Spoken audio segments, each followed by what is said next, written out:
Come in. Welcome. I'm E.G. Marshall. Welcome to the vivid world of your own imagination, to the miracle of your own mind's eye. We have, all of us, found ourselves at times in one predicament or another and wondered how in the world we got there. Our mystery drama, Hurricane, was written especially for the Mystery Theater by George Lothar and stars Joseph Julian and E.V. Juster.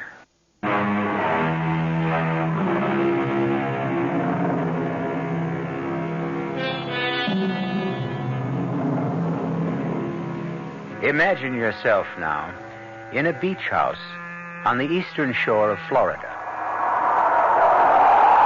It's a wild and isolated part of the shore. And right now, the savage wind and rain of a hurricane are bludgeoning the house.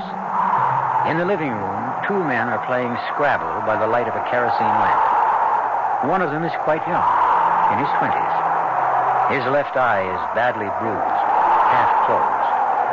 The other man is older, in his mid-30s, perhaps. He is wearing a shoulder holster with a .38 caliber revolver in it. Turn the radio on, Ronnie. Let's get the latest on the hurricane. Ronnie. Yeah? Don't get any fancy ideas. Don't make any sudden moves. What ideas? What moves? You could put a bullet in me before I get halfway to the door. And don't think I would. Hours since Hurricane Donna roared out of the Atlantic, heading north by northwest up the Florida East Coast. Winds up to 90 miles per hour have already been clocked at the Weather Bureau station in Miami, which warns that they are expected to reach a velocity of 110 miles per hour.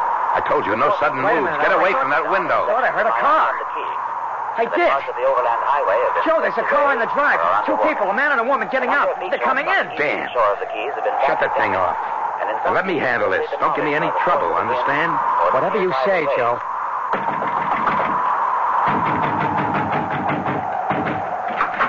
Yeah? We're sorry to trouble you, but will you let us in, please? I'm sorry, lady. The overland highway's underwater up ahead. We can't go on. We can't go back. You've got to take us in. There's a beach house about a half a mile. There was. It's been washed away. Oh. Look, you can't turn us away. Not in this. All right, come in. Thank you. Thank you. I'm Martin Halliday. This is my wife, Fran. And you? Joe Carrington. And I'm Ronnie Prentice. You may have heard of my father. All right, they don't want your life history. Pleasure meeting you. Say, that's quite a black eye you've got. Yeah, We went down to the dock to secure our boat. Ronnie slipped. Oh, that's too bad. I can't help noticing, Mr. Carrington. Your gun. What about it? Well, a little unusual, isn't it? I mean, wearing a shoulder holster and a gun in a house. Makes me feel as if I'd walked into a Humphrey Bogart movie. Maybe you have. Oh? What do you mean, Mr. Prentice? He didn't mean anything. Making a joke is all. Where are you from, you two? Siesta Key. Yes, we have a little beach house there. Shack, really. A kind of get-away-from-it-all place. Get away from all what? We're school teachers, Jacksonville. Fran teaches English, and I'm what you call a student counselor. Oh, you, give advice to kids? Well, they're not exactly kids, not at 17 and 18. High school, yes. But at that age, adolescents have lots of problems, believe me. And you straighten them out? Well, let's say I try. My husband has a degree in clinical psychology. Oh, very interesting. Well, I'll be back in a moment. Where are you going? Well, to heat up the coffee, Joe. They look like they could use something. No, what they need is a drink. Forget the coffee. Well, I don't need a drink. I'd rather have the coffee, thank you. Yeah, me too. Well, I'll get it. No, wait. Excuse me. I'll give him a hand in the kitchen. Martin, there's something funny going on here. Yeah, I noticed the way Carrington, the one with the gun, kept watching the younger one like, well, a cat watching a mouse. I noticed that, too, but what I mean, the younger one, Ronnie, he seemed to be trying to warn me about something. What do you mean, warn you? I don't know. I could be wrong, but there was something, seemed to me, something in his eyes. As if he were trying to warn me with his eyes. And speaking of eyes, I don't think he got that shiner in a fall. Neither do I. I'll come and get it. Hot and steaming. Oh, I can use a cup of that. Thank you. Thank you very much. There we are. There's cream and sugar. You can help yourself. Oh, thank you. How do you take yours, Mr. Prentice? Black. And it's Ronnie. Oh, well, Fran then. Okay. There you are. Mr. Carrington? None for me. You play Scrabble, Fran? I love it. Well, how about a game with me? Of course. You know, come to think of it, maybe I'm biting off more than I can chew, taking on an English teacher. What do you want, a handicap? This is a nice place you've got here, Mr. Carrington. I've been admiring some of the paintings on the walls. Who's the artist? Friend of mine. A distinctive technique. Yeah, he's got talent. And problems. You think so? Oh, no offense. No offense. I'm interested. What makes you think he's got problems? Well, there's something curious about the way... Yeah? It's hard to put into words. See, here in this landscape, that distant farmhouse is only partially finished. And here again, these trees are only half painted in. As if, well, there's something wrong. As if the artist, for some reason, went just so far and no further. As if something stopped him. You shrinks are all alike. You beg pardon? Your wife said you were a psychologist. So? So right away you got to read something into this painting. Like the artist has problems because he didn't finish painting this or painting that. Maybe he ran out of paint. Did he? What? He's a friend of yours, you said. You know him. Did he run out of paint? Or does he just not finish what he starts? Hey, now take it easy, Joe. Why pull a gun on us? I just accidentally upset the Scrabble game, that's all. Oh, I thought you were going to shoot me. You're pretty edgy, Carrington. Sorry. You're practically a nervous Fran. wreck. But all that happened was Ronnie upset the Scrabble game. I said I was sorry. Here, let me help you pick up the pieces. Then maybe we could all sit down and play. How about it, Mr. Halliday? Sure, help pass the time. Yeah, you count me out. I'm going to lie down for a while. A few minutes ago, you wanted to play. Well, I don't now. Nonsense. You like Scrabble. Not when I'm up against an English teacher. She was beating the socks off me. We'll all play. Now sit down, Ronnie. I'm sleepy, Joe. I'm going to catch a nap. Looks like we'll have to play three-handed. Yeah. As soon as I get back. I won't be a minute. Martin, that boy's in trouble. Where'd you get that idea? He didn't upset the Scrabble game accidentally. He did it deliberately. After he spelled out the words, help me. Help me? Yes. I looked at the words then at him, and he looked in Carrington's direction. Martin, that boy's in danger. Maybe we are, too.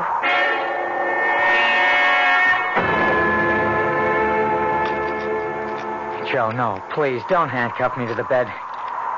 You're up to something out there, Ronnie. I'm not taking any chances. I swear I wasn't up to anything at all. You think I haven't noticed the looks between you and her? You think I haven't seen you trying to tell her something with your eyes?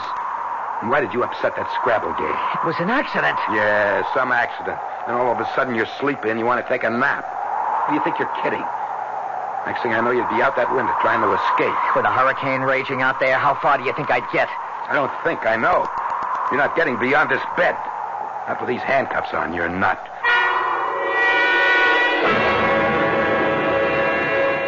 We've got to do something. Fran, I warn you again. Don't rush into something you'll be sorry for. But we've got to help that boy. For all we know, we've got to help ourselves. Martin, he's got a gun, and he's... More coffee before we start playing? No, thank you. Change your mind about a drink, Halliday? Why, yes, I think I will. And on second thought, I'll change mine about the coffee. Help yourself. Scotch, bourbon, rye, what'll it be? What? Oh, bourbon, thanks. Coffee's cold. Mind if I heat it up, Mr. Carrington? Oh, of course not. There's a gas stove in the kitchen. Lucky we don't cook with electricity. It all went off hours ago. Kitchen's through that door. I'll just be a few minutes.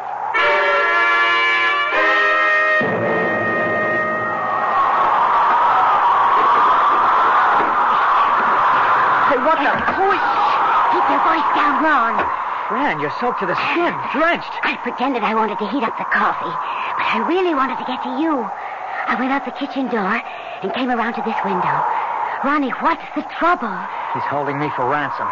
Ransom? He wants $100,000. $100,000? My father is Garrett Prentice, the millionaire. Oh, I've heard of him, yes. Carrington, if that's his name, phoned my father yesterday. The money is on the way, but what worries me is I'm sure Carrington's going to kill me once he gets it. But if he gets the ransom money... I don't think it'll make any difference. He knows I can identify him, so he hasn't much choice. He has to kill me. You and your husband, too. Yes. We could identify him. You've got to do something. We've got to do something. But what? That's the question, Ronnie. What? Your wife, she's taking her own sweet time about heating that coffee. Oh, here she is now. Where have you been?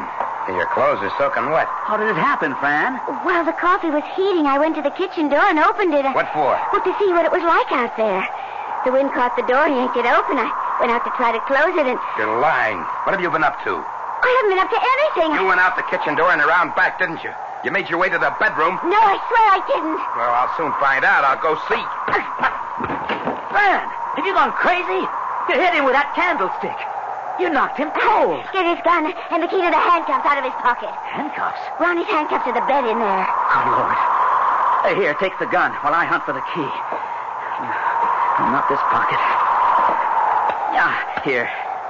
Keep him covered, Fran. I'll release Ronnie. Mr. Halliday. It's okay, Ronnie. I don't know what this is all about yet, but I'll soon have these cuffs off you. Oh. Carrington's out cold. There.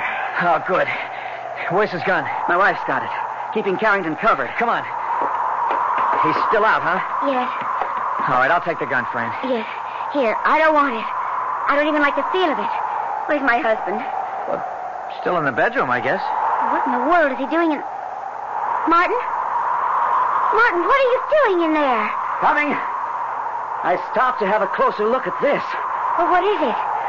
It was hanging on the wall. In his bedroom. But what is it? A straitjacket, Fran. A straitjacket? Ronnie, what would a straitjacket be doing in your... Oh, my God. That's right, Fran. You see, I'm insane. Joe used that straitjacket to keep me quiet when I got violent. Really violent. But he won't be using it on me anymore. Not anymore. Thanks to you.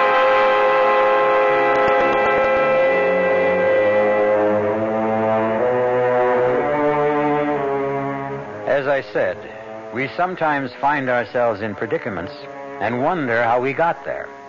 Well, Fran and Martin Halliday needn't wonder how they got into theirs. They know.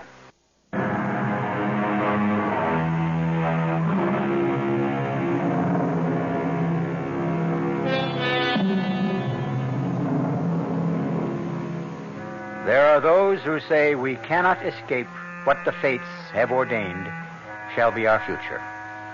Others contend that we create our own destinies, masters of our fate, captains of our soul, and all that. I don't know. Seems to me there's such a thing as luck, good and bad. And as Fran and Martin Halliday stare into the barrel of a gun held by Ronnie Prentice, I'd say they're just victims of circumstance. Wouldn't you? Joe uses a straitjacket on you when you become violent? He did. But as I just told you, he won't anymore. Thanks to you, dear impulsive Fran Halliday. Carrington's coming around. I'll see if I can help him. Leave him. He could be seriously hurt. Let's hope so. My head. Ronnie, how did you get that gun? She gave it to me after she took it away from you. Oh, lady, you made a big mistake. He told me you'd kidnapped him. We're holding him for ransom. And you swallowed that? I'm afraid I did. Well, don't blame yourself too much. Ronnie's conned smarter people than you. Thank you. Thanks very much. Oh, no, you shouldn't have said that, Joe. You've offended her. She's an obvious narcissus type. You should have realized that. As you did. Well, of course. That's why I went after her sympathy instead of his. I knew she'd be a pushover. Well, quite the amateur psychologist. Amateur? Hell of a lot better psychologist than you are, Halliday. I'm not wasting my life as a kid counselor. And what's that supposed to mean? Ronnie, give me the gun. Oh, you gotta be kidding. Oh, Ronnie. One more step, Joe, and I'll kill you. No. Not me. Not after all these years. How many, Joe? I've lost count. 19. In 4 months and 27 days. Oh, that's a long time. You'll never know how long. The gnawing tooth of time. Well, it's over now, Joe. End of the line and no transfer. No transfer for you either. If you kill me, I'll put you in the asylum, Ron. Not me. Too clever. Well, would you all like a drink, or is the situation sufficiently intoxicating? Your friend? No, thank you. Halliday? Not me. How about you, dear brother Joe?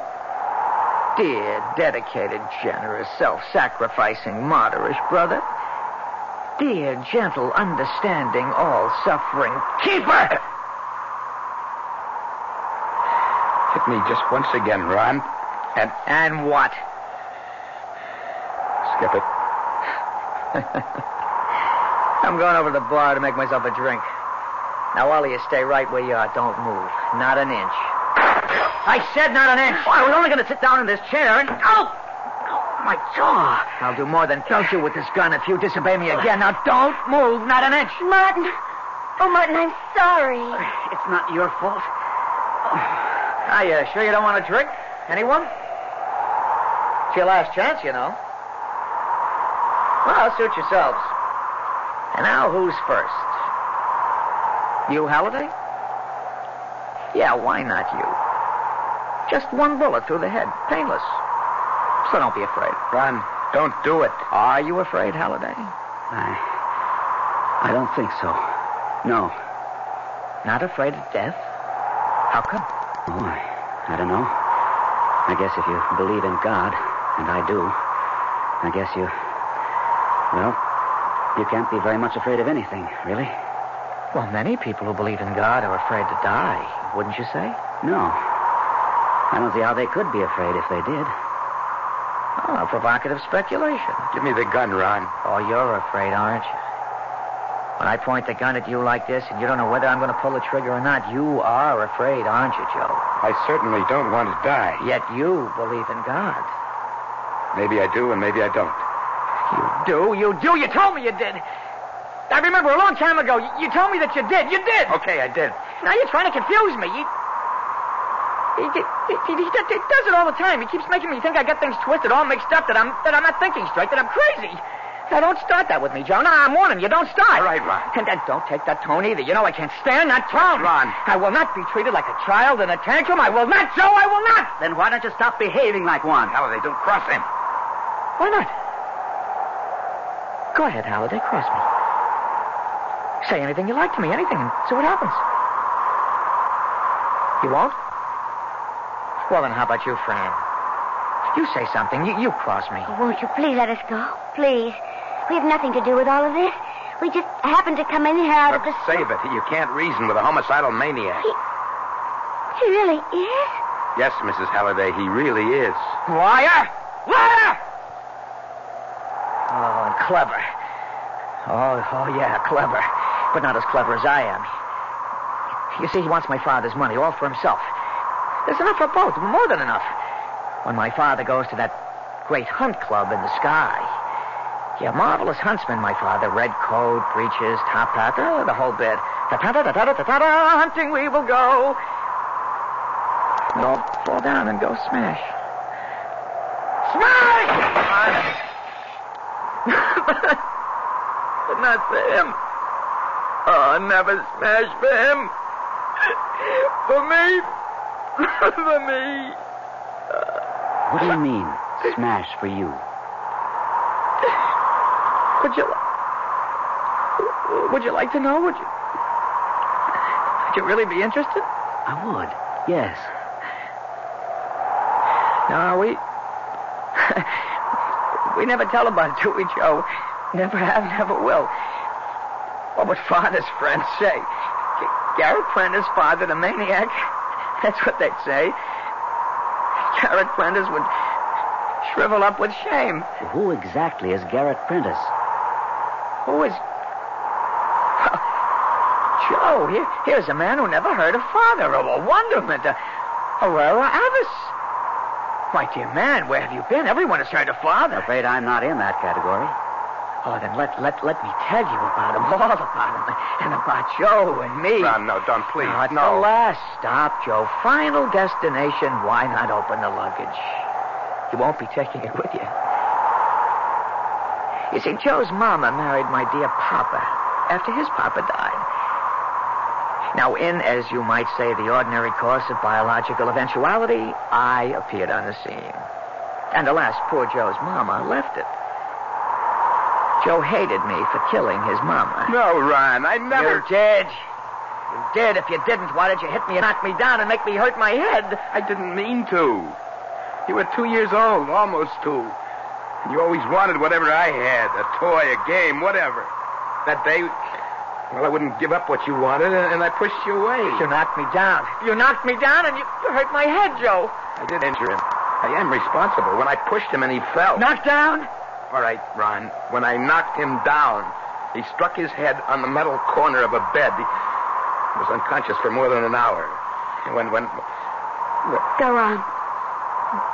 When the doctor brought him around, he seemed all right, except for headaches that bothered him from time to time, but otherwise all right. Then when he was about 4, he tried to kill his governess. At 4? Yeah.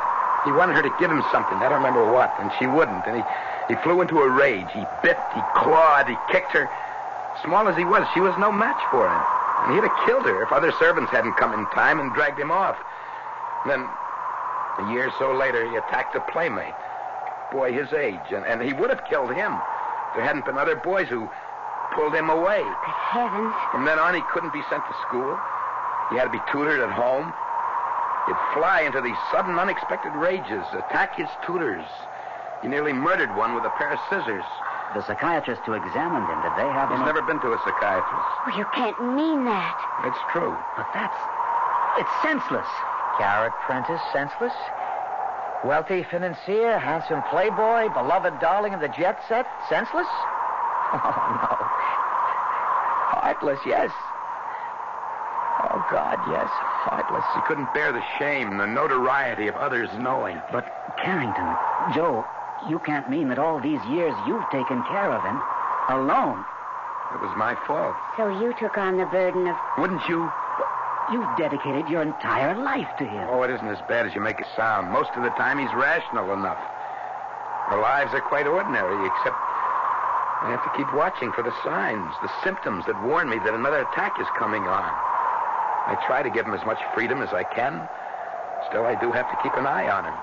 And you know I hate being watched. If you only know how it feels to have someone's eyes glued on you all the... Why are you looking at me like that, Halliday? Like what? As if you're studying me. I don't know what you mean. Yes, you do. Answer me. Answer me or I'll put a hole in your head. No! Take that gun away from his temple! Easy, Fran, easy.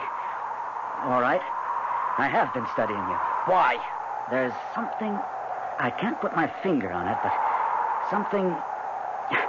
I've known kids, well, young men and women, really, high school seniors who seem rational at times. It's only the calm before the storm, Halliday. It's one of those symptoms that I mentioned. The silence before the volcano erupts, eh, Joe? Something like that. And then? Boom! I erupt. Well, better to do that than to hold it in and let it eat you alive inside like most people. Like you, Halliday. Me? Nothing's eating me. Liar. You're all but eaten up with bitterness, frustration. You couldn't be more off base, believe me. Am I? Ask her. Ask Fran. She knows. Am I right, Fran? Well, answer him, Fran. He's right. You see? Oh, come on, Fran. He is right, Martin. You know it. I know it. We just never talk about it, that's all. Talk about what? Nothing. Forget it. No. You just said that he's right. That I am eaten alive inside with frustrations, regrets. You are. Darling, you know you are.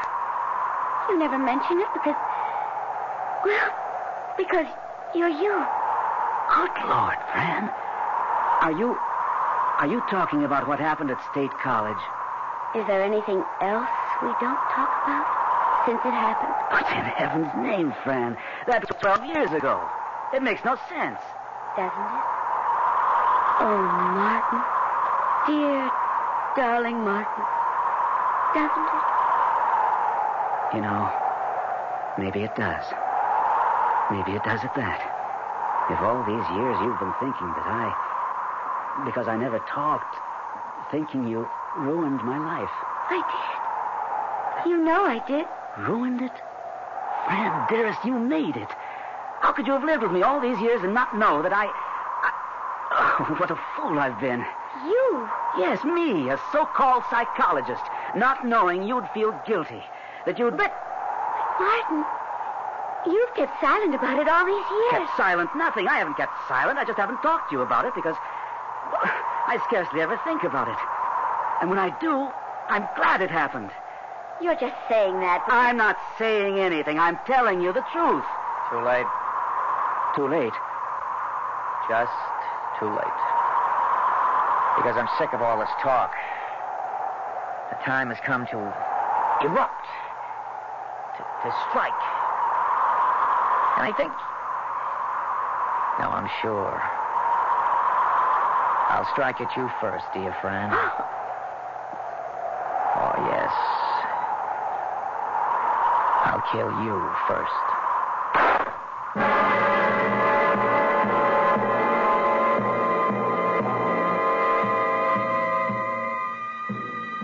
Surely a twist of fate, an ironic twist, when in the very instant Martin Halliday discovers that, all unknowingly, he and his wife have misunderstood each other over the years, the homicidal maniac Ron Prentice kills Fran Halliday.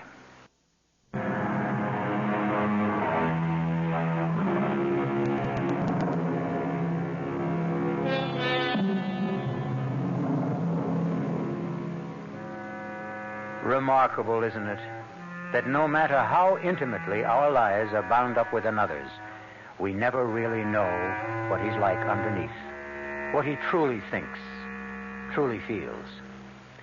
It's almost inconceivable that Fran Halliday would believe that her husband Martin has been eaten up with bitterness and frustration over something she did 12 years ago, when actually the reverse is true. But no matter now, it seems, because Ron Prentice has just fired point blank at Fran. Fran! Fran! I'm all right. I think. He missed. Yeah, lucky you, Fran. You jerked your head at just the right moment, or you'd be dead with a bullet between your eyes right now. Fool, you crazy fool. Now, my dear brother, you won't think so when I finally decide to kill you, too. If you kill any one of us, it'll be the end for you, Ron. Oh, no, not an end. A beginning. I'll put you away behind bars in an asylum for the criminally insane. You could never bear that, Ron. I've borne it for nearly 20 years. 19 years, 4 months, 27 days, as you said. What are you talking about? You've lived an almost normal life. I've seen to that. Yeah, never a day out of your sight. The feel of your eyes always on me, waking, sleeping. You were always there. Never alone, never. Handcuffed, straitjacketed, chained to you, chained. You think I have never wanted to be alone? To live my life? To fall in love, marry, have kids? Even to go for a walk by myself? You think it's been any easier for me, chained to you? You made the chain, not me. You. Well, now I'm going to break it, Joe. Once and for all. Break it. No, don't shoot. Ron, please, I beg you, don't. Hey, look. No! He's shaking! The cold room. Doors, the right falling. The walls are moving. I'm flying.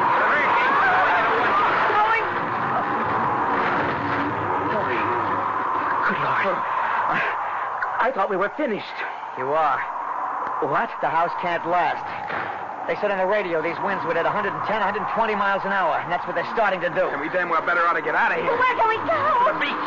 There are caves down there. We can make it. No, dear brother, not you. Me.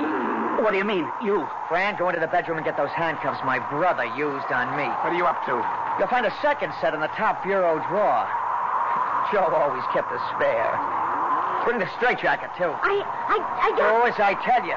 And don't get any fancy ideas, or it'll be the end of these two. Do as he says, Mrs. Halliday. All right. What rotten scheme have you dreamed up now, Ron? Well, not me. The hurricane. The hurricane dreamed it up. What the hell are you talking about? That. Just that. Those winds are getting worse. The house can't last. It'll be ripped apart. Torn asunder, smashed to kindling. You, all three of you, will be smashed to kindling. Human kindling with it. here's impulsive Fran with the handcuffs and the straitjacket. You, Halliday, put that straitjacket on, Brother Joe. Ronnie, you can't do this. I'm not. You are. Get that jacket on him. Now! He means what he says, Halliday. He'll kill you if you don't obey him. Come on now. Get this jacket on me. Halliday! If I could only be sure Of what, Martin? Sure of what? that he won't, that he can't shoot to kill. Try me, Halliday. I'm going to count 5. If you haven't got that straitjacket on Joe, I'll put a bullet through your head. And he can do it. He's a crack shot. Then how come he missed Fran? I missed because... Don't give me that. Fran couldn't have jerked her head fast enough to avoid the bullet. You missed. Deliberately missed. Why? Halliday, you're pushing your luck. Maybe. I'm not saying I couldn't be wrong. No one ever really knows what's in another man's head. But if I'm right... Martin! Give me the gun, Ron. I warn you, put that straitjacket on Joe or I'll kill you here and now. I don't think so. If you were going to shoot us, you'd have done it instead of talking about it. Halliday. I've been sizing you up, Ron. The way I size up high school kids sent to me when they're in trouble. They do a lot of talking, too. A lot of bluster, a lot of bluff. Half the time not knowing it is nothing but bluff because nobody's called them on it. Well, I'm calling you. Here and now. Calling you, Ron. One more step. Halliday, in heaven's name, you're not dealing with a high school kid. You're dealing with a maniac. That's the chance I'm taking, Joe. That your brother is no more insane than I am. Well, you are insane if you think he isn't. I've been with him night and day all his life. I tell you, he's mad. I don't believe it.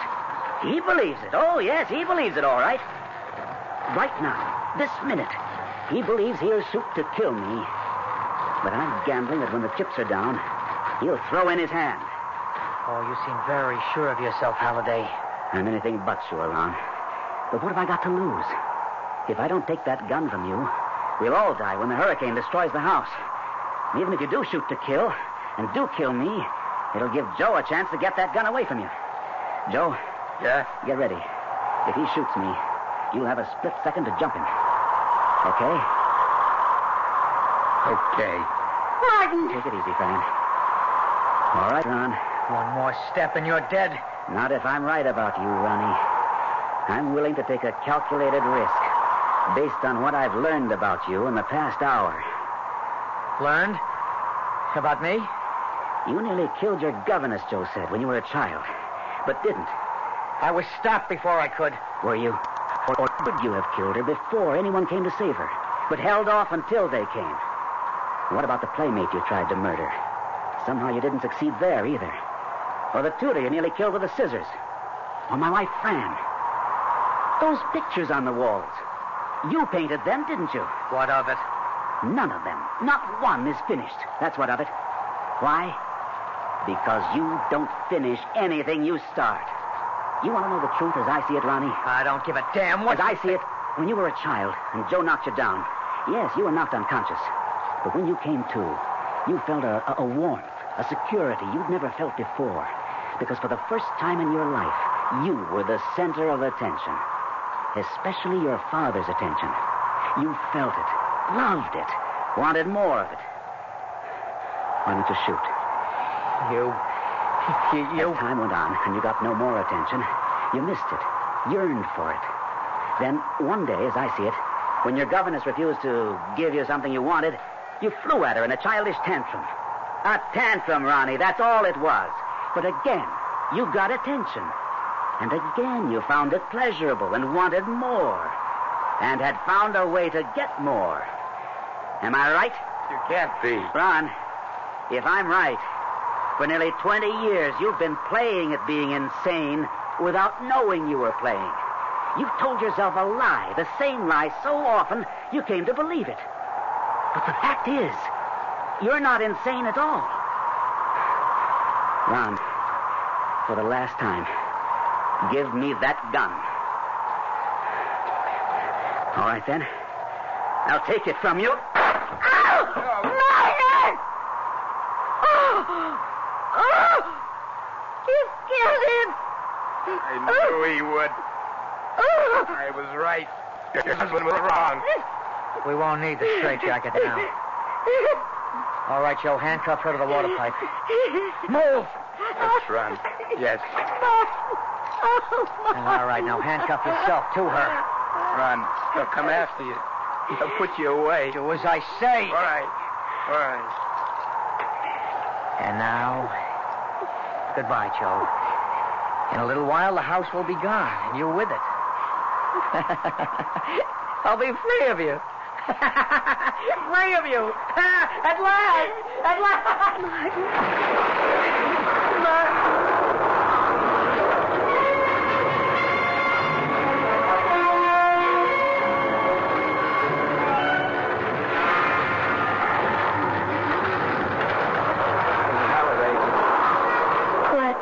Miss Halliday? What? The hurricane's getting worse. We can't last long. I just want to say, I'm sorry you got caught up in all this. It was my fault. No. If I hadn't released your brother, Martin! That was Martin. He just moved. He isn't dead. Oh, dear Lord, how can he be alive? His head. The blood. We didn't get a chance to look at him close up. That bullet could have only creased his skull.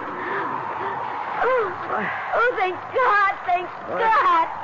Oh, Martin. Here, look over here. Huh? We're handcuffed together. Here. What? Fran. Oh, Fran. Martin. Joe. What happened?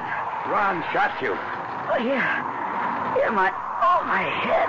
Oh. He went to the caves on the beach. He left us handcuffed to this pipe. Oh, gotta get out of here. There's no way, Halliday. We're handcuffed to this water pipe. He got the keys? Yes. Not if I was right. About Ron? You were wrong. He shot you, didn't he? Didn't kill me. He could have. Crack shot, you said. But he didn't. And that means... What, Martin? It means what? He'll be back to save us. Oh, you're nuts. He can't go through with it. He never has before. He won't now. He'll be back. The question is, will he come in time? There isn't much. Oh, this could be it. Oh, we can't last much longer. I can move. Get to you. Hold you in my arms. Once more. You are in my arms, darling. In my heart. Where you've always been. It's going. The house is going. Joe! Run! I knew it. I knew it. I can't do it. I can't let you die. You got me. Get these handcuffs off. Yes. Okay. There.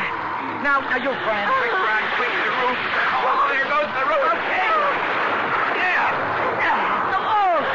So long. Hurry.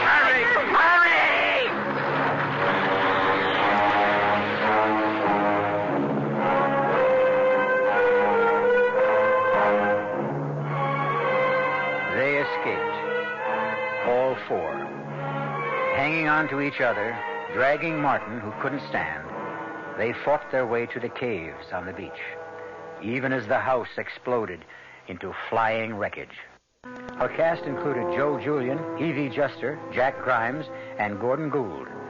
The entire production was under the direction of Hyman Brown.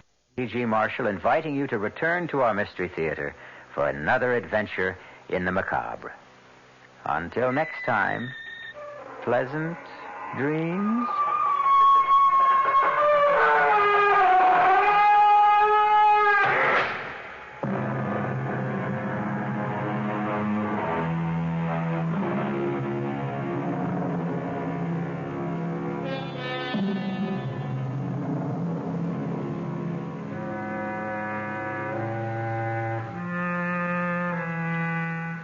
The WR Mystery Theater program is furnished by the CBS.